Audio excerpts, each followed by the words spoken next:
ذوالنون مصری رحمۃ اللہ علیہ فرماتے ہیں کہ ایک روز رات کو عبادت کے دوران میری آنکھ لگ گئی.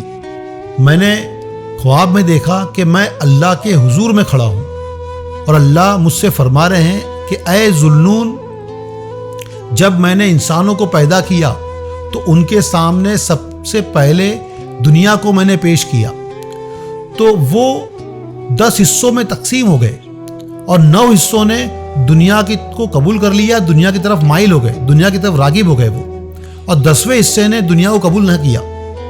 پھر میں نے اس 10ویں حصے کے سامنے جنت کو پیش کیا تو وہ 10واں حصہ بھی 10 حصوں میں تقسیم ہو گیا اور اس میں سے 9 حصے نے جنت کو قبول کر لیا، جنت کی طرف مائل ہو گئے، اور 10ویں نے قبول نہیں کیا. پھر میں نے اس 10ویں حصے کے سامنے جہنم کو پیش کیا تو جہنم کو دیکھ کے نہ وہ ڈرے نہ وہ گھبرائے. تو میں نے پوچھا کہ آخر تم چاہتے کیا ہو؟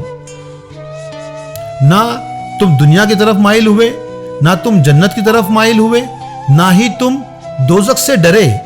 تو انہوں نے سر جھکا کر عرض کیا کہ اللہ، ہم صرف اور صرف تجھ سے تجھی کو مانگتے ہیں اور ہم صرف تجھی کو چاہتے ہیں.